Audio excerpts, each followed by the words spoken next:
那你跟我一起学跳舞吧。人家都成双成对的，就我一个人，总跟老师跳，我特紧张。我不去。那好吧，行，我知道了。来，我没说完呢。哎，我这奇怪啊！我最近这段时间你是怎么的？一会儿学跳舞，一会儿学烹饪，这还偷偷把年假休了。咱不是说好了休年假要一起休吗？好全家出去旅行啊。可以啊，我明天就去找个旅行社，你跟单位请个假。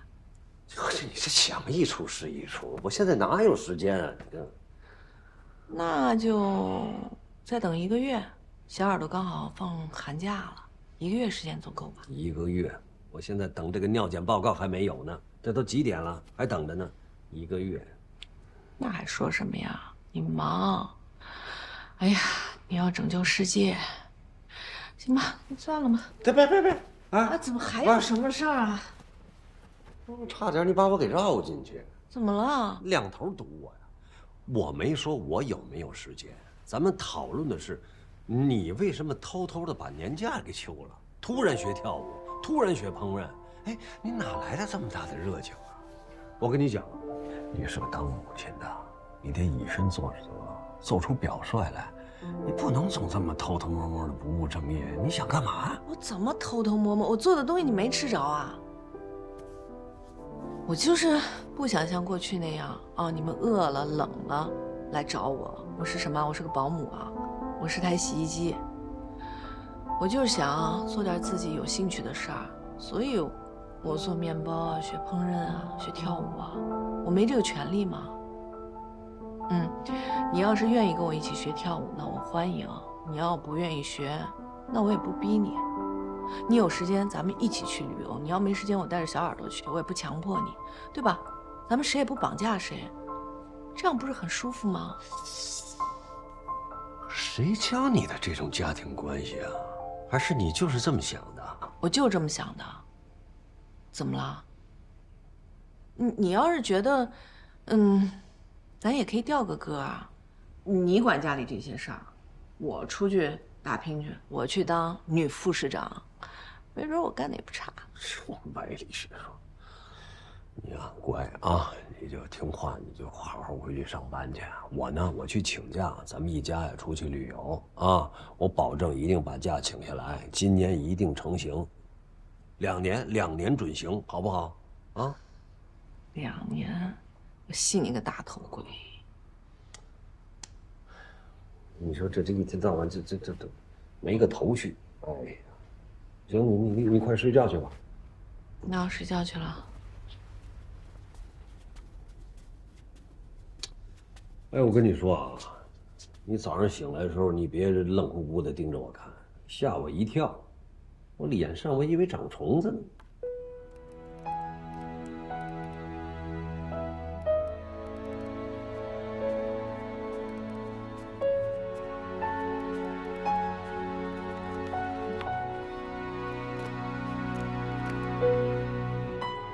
这肯定有问题，这里头，这个磷矿厂，他妈处处指标都是高的。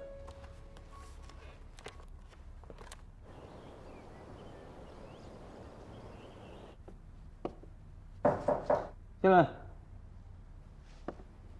哎，韩江，今天这么清静，哼，我这要人满为患，那可麻烦了。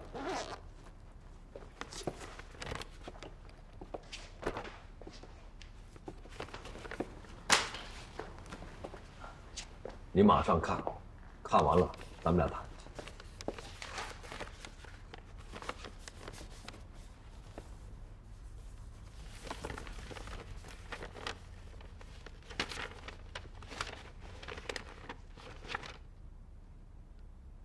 哎，不，你哪儿来的啊？这提货单？我前期可里里外外我都给查个遍呢，没这个东西啊。这是王五留下来的，放在我们学校的健身房的储物柜里。这是原版和中文版的翻译版，我也复印了一份，原件在你这儿。你负责这个案子，你不能不知道。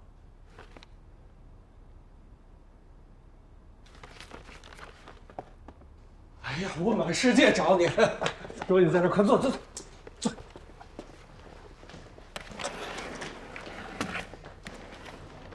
看看回复。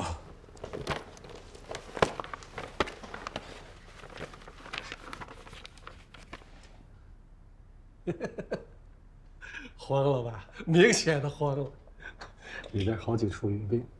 哼，他们还号称严谨，痛快，太痛快了。更爷，更爷，啊？你发没发现这个是纪委办公室啊？哦，湿地酒店的事儿，外国人要求我们马上重新谈判，怎么样？厉害吧？一下就解困了。不是你要谈工作，你回你自己办公室谈就行吗？你这么冲进来，我还以为你投案自首来了呢。韩江是来自首的。你们聊吧。嘿，逮！你看看，我说逮着了吧？我找了你们俩半天，你看，廖书记说什么了啊？他很高兴啊，他让咱们马上研究出来新的方案去和他们谈。既然他们答应拆除地基了啊，咱们也别废话，马上联系工程队啊，拆除地基，启动谈判模式。不行，那3建的那几个工程队都在南华山工地上。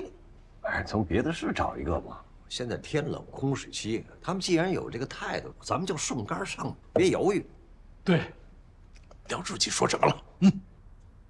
他说你们这次这事儿办得不赖。啊，就说具体的，快说具体的啊！他说朱天才啊，可真是个天才啊，当个局长的太委屈他了。扯淡，你这个是完全是扯淡。哎，瞧你那一脸光迷样，廖书记特意的松了我几口，还拽了句词儿：善莫大焉。他让我赶快把这个好消息告诉你们，原话就是：你们这次立了功了。哎，你说他有没有说我动没动？让我动一动，是不是？你是得动一动，你动一动吧，你压我文件了。哎，我说啊，你肯定得动啊，这是你得往上升啊。你跟这个书记啊，经常会提提我。天才，你呀，现在当务之急啊，赶紧联系工程队，能今天干就别拖到明天。这行，廖书记还说什么了？闭嘴！我再次提醒你们，这是纪委办公室。严书记不高兴了，都别说了啊。庚爷，你通知对方，非常欢迎他们的合作态度，但是前提是必须要拆除酒店地基，这是谈判的基础。好，天才，赶紧去找联系部啊，别耽误时间，赶紧去吧。来，老爷。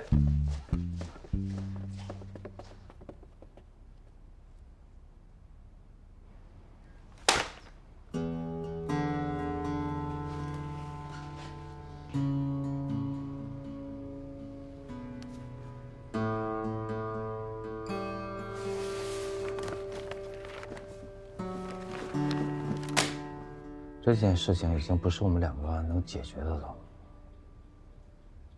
我发现你心可真大，这东西你能拿着在家里过夜呀？在我那过夜怎么了？我这不是交给你了吗？你得向上边通报啊！你得拿出解决的方案啊！把球往上一踢就完事了。你有解决方案，我配合你来。这份提货单上写的清清楚楚，这是从国外进口的废钢铁构件。所有的报关手续和海运证明全部合法有效，你拿什么理由跟他谈？你就说怎么办吧。我昨天跟前妻谈了，他死活不承认啊。我有什么办法？首先啊，我跟你讲，严书记，你得控制住他，不能让他离开你的视线。可以。再有，我怀疑王五的死跟这件事情有关。这份提货单不会真的是我们想的那样吧？你看看这批货进货的价格跟白给的一样，这不说明问题吗？我跟你讲啊，这批货只要他一进来，什么都来不及。这都是人干的事儿吗？我先把他布控起来，你来总体统筹，这事儿千万不能透露出去啊！捅出去就是个天大的娄子。你把我扯进来干嘛呀？你不该管这件事吗？我纪委，我王五的事可能跟这件事有关。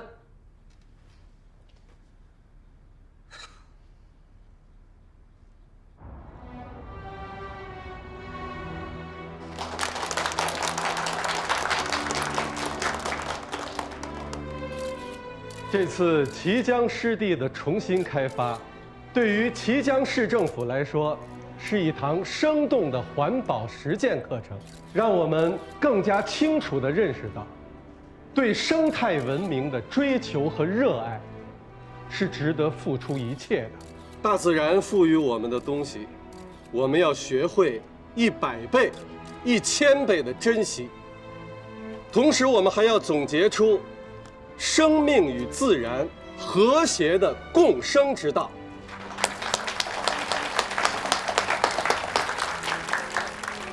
大家看到的这张效果图，希望3到4年内梦想成真。作为一名公务员，在职期间能看到这样一幅美好的景象，他呀在实验室整理一些数据。在此，林空那边我代表一天给我打好几个电话，欢迎大家。汉江没让他们复工，我们要感谢说他们有一些数据还没出来。对于这次重新规划的理解和支持，希望我们在生态文明的道路上携手共进。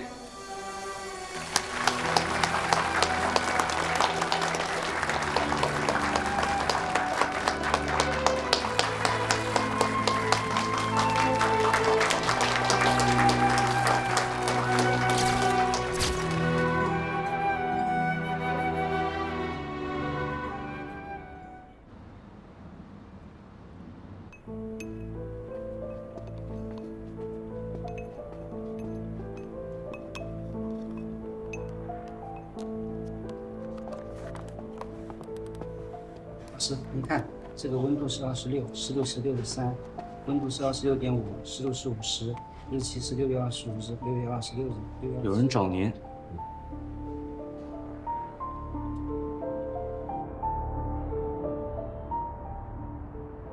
我就是路过，问你这实验室那结果出来没有？没有，等数据完全出来了，再跟您汇报。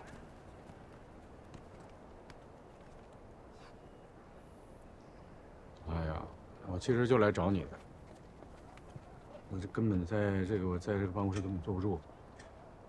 这个世纪酒店的事儿我都没那么紧张，关键这是出人命了。现在还没有证据证明是因为氟泄露导致的癌症，就这一点呢，跟我事先预先的估计啊，要好一些。他这个氟渗漏在国际上有过什么先例吗？有先例，10年前国外打过这么一个官司，不过呢，他们是有机氟，我们是无机氟，不能一概而论。磷化石处理厂400多个员工，附近的村镇呢3600多人，承担多大的损失啊，我都不怕。你钱没了可以再赚呢，但是人是不能出事儿的。像那个小女孩发生这样的事情，不能再发生了。垃圾填埋场迁移选址啊，时间太久，短时间的迁移也不太可能。现在最合理的做法就是把泄露点啊赶紧封堵。他们这个选址有问题，有非常大的问题。它不是排放问题吗？排放标准还是达标的，这一点没有疑问。他们这个工厂当时就不应该选在山谷里面。我请这个气象专家到那去看过，南洼山这一带吧，四周高，中间低，那个地方降水丰富，降水频率也远高于市区，所以污染物很容易被雨水又带到当地。这厂子一天不迁走，这个问题就解决不了。建厂选址的时候为什么要选在那儿呢？为了经济效益呗。一矿区怎么进怎么来呀？前些年啊，我们对这个污染物啊长期的累积啊，没有引起足够的重视，对污染物的这个排放啊，这个认知也不够，可以说是用健康啊付出了代价。当时建厂的时候，周围也没这么多人，后来企业发展了，当地的居民啊逐渐往这靠，做点小生意、小买卖，这人口逐渐就多了起来。那迁厂的事情你跟他们谈了吗？谈了。我呢，还是想等数据出来，写一个报告。没有市委市政府的明确的态度，肯定不能轻动。你这又把市委市政府抬出来了。整治的结果啊，是绿水青山，但是生态文明的这条道路啊，不是水到渠成的。退耕还林，关闭污染企业，侵犯了多少人的利益？这是一场较量，是生态文明对工业文明的较量。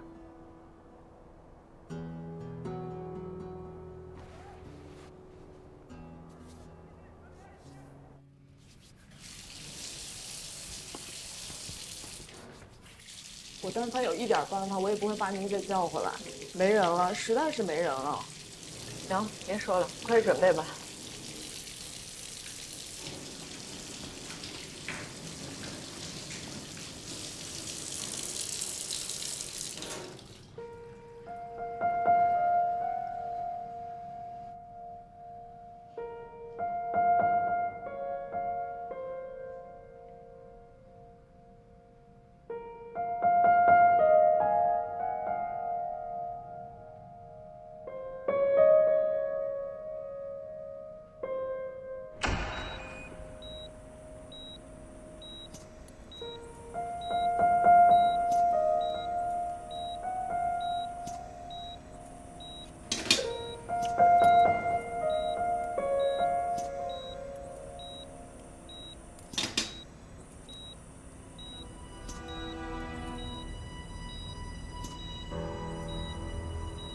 去找个人，去找人。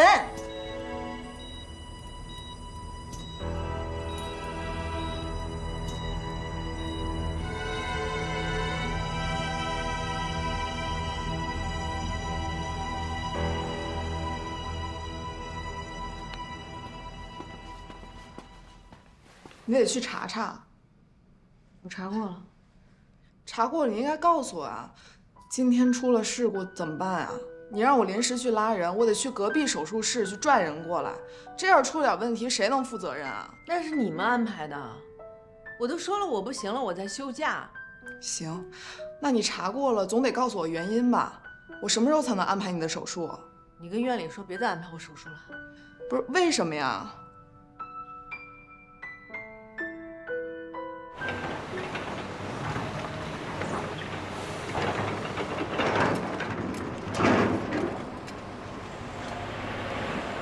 韩家，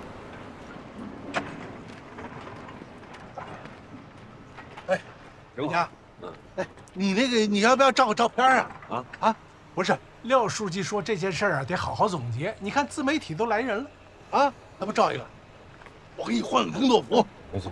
我给你拿一个那个锄头，你照一张相。不照，不照，你不照啊？你照。我跟你说，我现在就是住沙家浜了啊！你说这西子就在沙家浜，我已经跟专家打听过，这个钢筋水泥啊不行，混凝土，它的拉力和它的坚固性就非常好。你看这山呢，这已经风化的很厉害啊！你放心，等工程好了以后，你再来视察。我跟你说，哪有缝我就跳进去把它堵上。行，挺好，挺好。哎，多带点衣服，你这待的时间长，早晚山区里玩去了。哎，跟廖司去说，就是我这身板没问题，再干10年都没问题啊！你一定得说啊！天哪，哎，有个事儿，我想听听你的意见。没问题，说吧。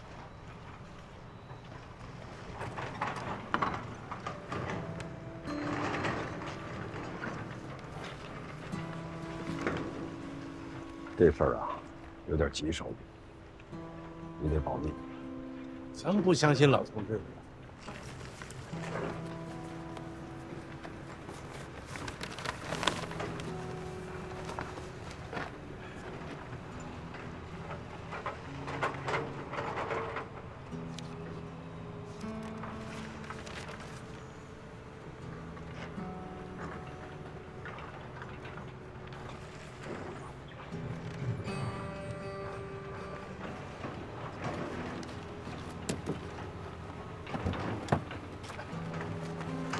这怎么了？怎么了？怎么了？这是？我俩眼看不清东西，我这发黑。递给他，大力，带糖了吗？糖没用，我是被吓的，我去。我让你看看拿主意，又不让你担责任，你怕什么呀？你还讲你哪弄这些东西啊你啊？你每次揽事揽个小事行不行啊？每次揽都揽这么大的事儿，我是没办法，你自己想办法。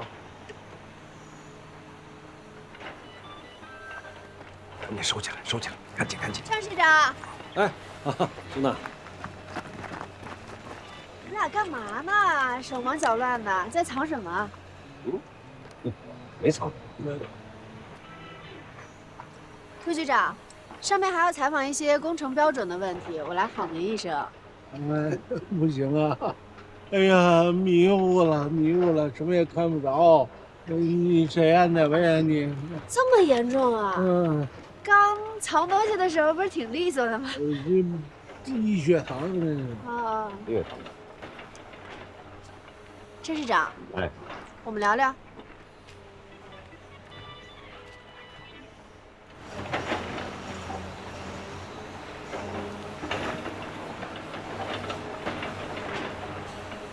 我发现你这人特不讲信用，每次说了给我第一手资料，结果呢，跟我的词儿通不了。暗管排污的第一手资料给你了，活泄漏的事件我征求廖书记的意见，新闻媒体敞开了报道，这都属于环保灾难性的事件，在一个市里出现2次，丢人。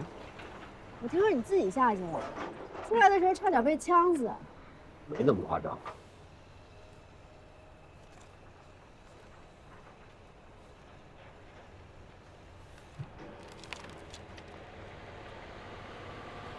说2句吧。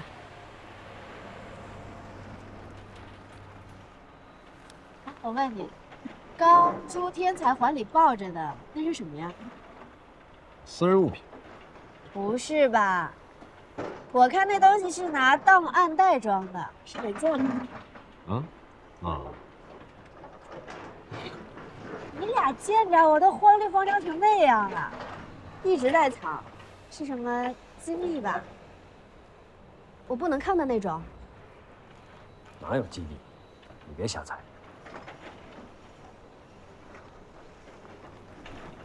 行，你不告诉我，我迟早也会知道的。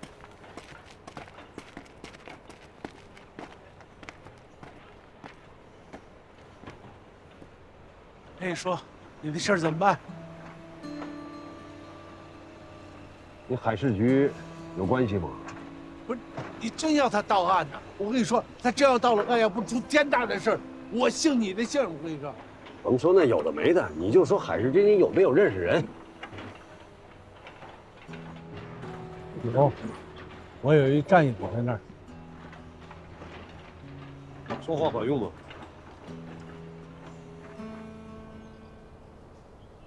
气态氟由呼吸道摄入，几乎全部被肺吸收，进入血循环。沉态氟按照颗粒大小分别沉积在上呼吸道、气管、肺泡内。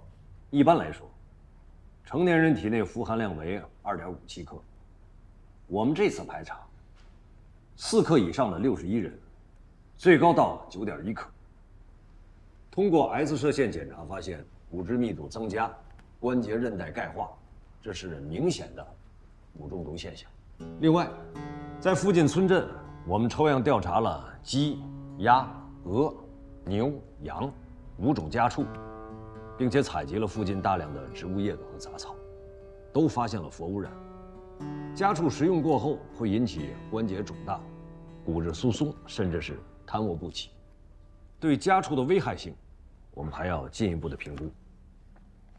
那死亡家畜的赔偿是不是由厂里面承担？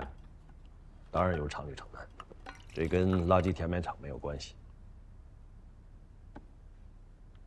这么大一个厂要拆迁的话，那肯定会有很多的麻烦。我们得要提早的布置一下，不管是迁到什么地方，如果引起当地的老百姓群体性事件，那就麻烦了。这个要加大力度，做好普及宣传。我们已经跟厂里面初步接触了。这个拆厂啊，拆迁呢肯定有很多的麻烦。你看，要重新选址，要重新新建，那都是一笔非常大的经济开支。尤其像这种国家战略产业，你光靠我们市里面去推动拆迁的话，这力度明显不够啊。行了，你这个会后之后我们俩单聊吧。还有啊，法院那边已经收到了个体索赔的案子有好几百起了，我们得要定一个原则，怎么赔，赔多少，谁赔？你们这边有什么初步方案吗？初步研究了一下，就这个牛和羊是比较麻烦的。它有些动物它已经死了很长时间了，都已经烧成灰了。它到底是因为中毒死的，还是因为什么其他的原因死的？你搞不清楚啊。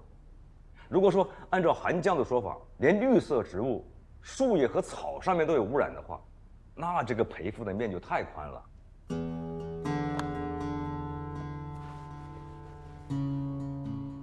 你这样吧，重新再定个方案吧。就第一，就以人为本，啊，人是第一位的，凡是那个氟啊渗透污染的农民、工人优先解决，然后家畜你再做一个统一标准就完了嘛。好。另外，韩江，这个事儿处理完之后啊，你一定要把这个綦江市周边的所有的大型的垃圾填埋场重新再检查一遍，一定要仔细。好。你那边那个情况怎么样啊？那个湿地那个酒店拆除，应该很快就完工了啊。我们采用的是原土归田的方法，这样呢可以尽量的避免这个工业材料对湿地的污染。我这一直在工地上盯着呢，国外那边正在评估我们的合作方案，态度是积极的，也是正面的。哎呀，那就好啊。反正加快速度拆吧。你个最好啊，你这边跟南华山那边同时开工。你这边人手调配不齐的话，你就找陈书记，他帮你协调。好。行吧，那就这样吧，散会吧。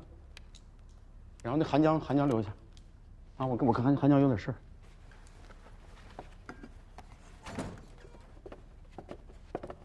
陈书记，我来管。什么时候发现的？有段日子了。刚开始的时候就是早上起来觉得手麻，我去拍了个片子，骨骼肌有点萎缩，也不知道什么原因。后来确诊了渐冻症 ，ALS。我现在喝口水、吃口东西都觉得挺幸福的。这个病啊，到最后就是这儿的肌肉都控制不了了，那就是走到人生的尽头了。哎呀，别这样，咱不都见多了吗？那 ICU 里头，对吧？心率、血压一拉平，连衣服都来不及穿，就塞食袋里了。人生嘛，不就这样吗？哎，我的片子包，你帮我交给院里，等我走了再给他。我拿给他们，就帮我给他们吧，我实在是不想跟他们每个人去解释，我就怕看见他们可怜兮兮的看着我，然后我还得悲悲切切的，不哭上一鼻子还对不起他们。那郑市长知道吗？没告诉他呢，我把他吓着。等等吧，等到4月份。为什么要等到4月份啊？4月份有 NBA， 他一年就盼着那会儿呢。到那会儿了，他连吃饭都顾不上。哎呀，我要是那会儿死就好了，他就不会那么难受了。哎呀，行了，别这样，给，不会那么快就死的啊。人生的最后阶段了，真的，我反而觉得轻松了。有时间多陪陪女儿，多陪陪老公，干点自己喜欢干的事儿。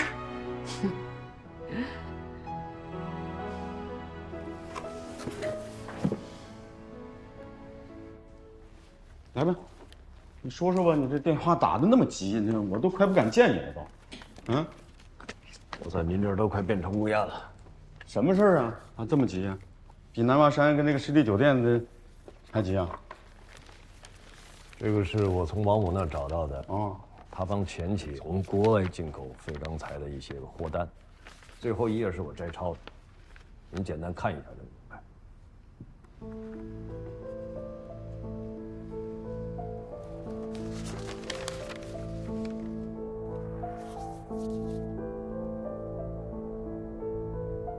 这个核实过吗？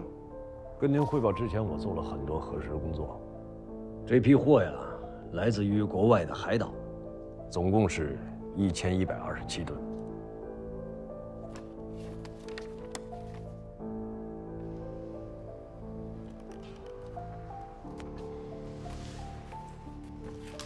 它这个核污染的这个废钢铁啊，它有什么危害？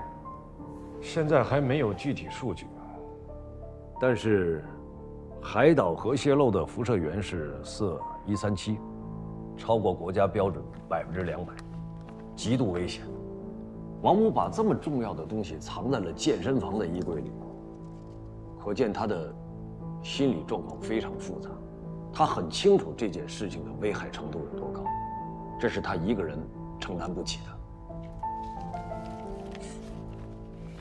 这个王五他真不是他是不是因为这事儿死的呀？王五这个人啊，我们大家都还是有一定的共识。这个人胆子很小，他只负责联系，不负责交易。他也应该没想到会惹出这么大一个祸来。这家伙1127吨呐，超过规定200%以上的辐射量啊！他是死于核弹呐。那谁前妻找没找他谈呢？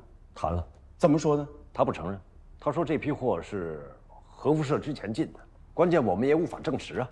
但是船一旦入港，那就麻烦了，我们也没办法单方面要求他撕毁合同。如果这批东西流入国内，会捅一个天大的漏子。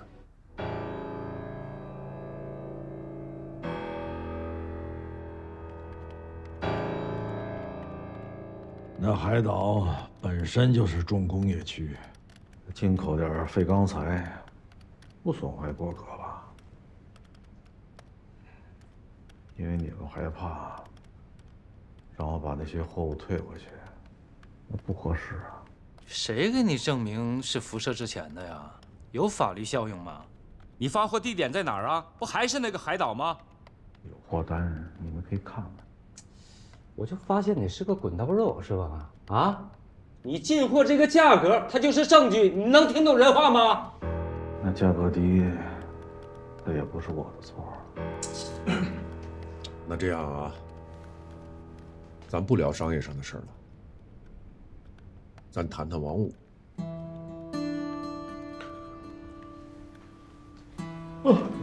王五死之前给郑汉江留下了一封信。这个信上呢只有4个字儿，后面都是空白的。救救齐江。拿到这封信的时候，我们都没理解什么意思。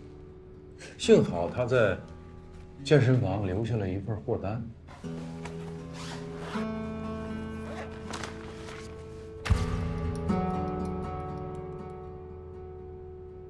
哎，你能给我解释一下，你的货单，他怎么会有？那肯定是我不在的情况下，他偷偷复制的。我怎么知道？王五死的那天，你在哪儿？太累了，我都跟你说过了。忘了。我提醒你一下，那天晚上你就坐在你奔驰车里，你约王五见面了。我承认他是自己跳下去的，你就坐在车里，看着他跳下去，扭头走了。作为好朋友，那么多年的老同学，这未免太让人寒心了吧？啊，你约王五真正的目的是什么？是不是想管他要回你的货单？你回答是，还是不是就行。我提醒你啊，想好了再说。我们如果没有实际的证据，不会把你请到这儿来。哎呀，太累了，24小时之后，你们就得让我走。田启，这是公安局，端正自己的态度。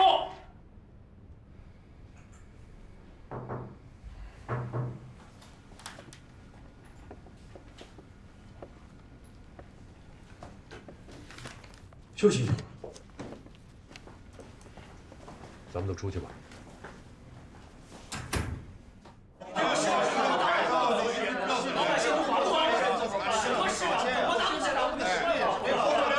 好了，你们一个一个说好不好？这样的话根本就解决不了问题啊！我先说吧，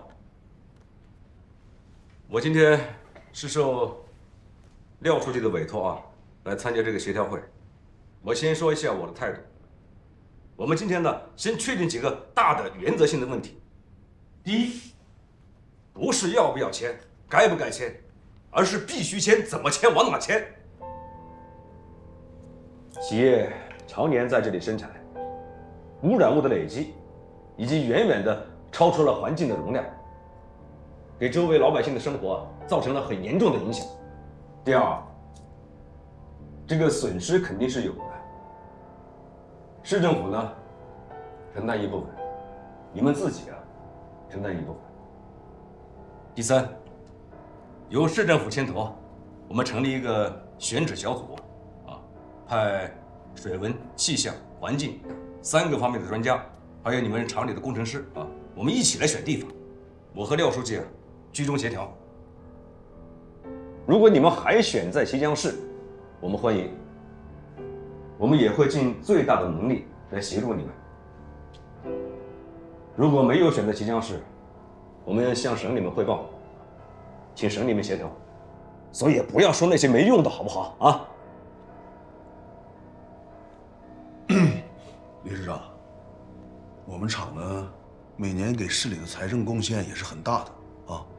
要真迁到别的市，你们能同意吗？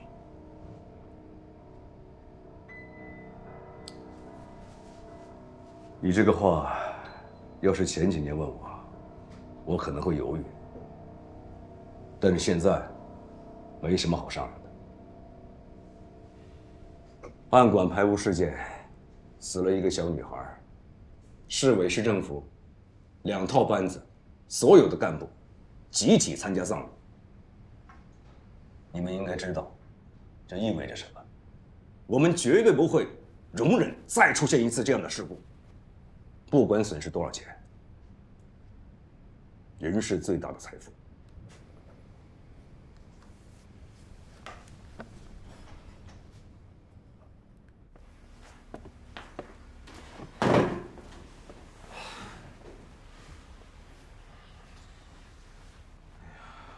没想到老同学亲自来审我来了。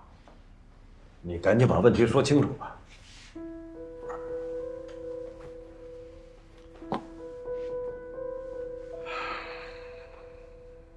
你以为这件事放这么久就没人问了？我刚才在政务室看了物证，你不是一直说那天晚上你没见王母吗？我这想起王母那天跟我喝酒，一直哭哭唧唧的，情绪不好。我没想到跟你扯上这么深的关系。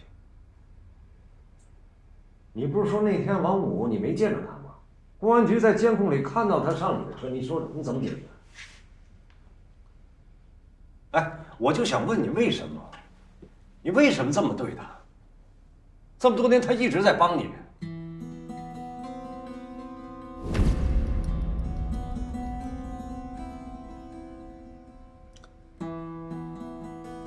我真没什么可说的，撒泡尿的功夫，这人就没了。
个今早的惊喜。没有人，没有人为此作证。草地上寂寞的花，是遗忘的回忆。我害怕未来的一天一天起变成废墟。我害怕未来记忆里到处都是伤口。在肮脏和混乱之下，埋着美和可爱的东西。那个时候我已经忘记，我害怕未来的一天一天起变成废墟。我害怕未来记忆里到处都是伤口。我和过去隔着黑色的土地，我和未来隔着漫长的废墟。那个时候我已经忘记。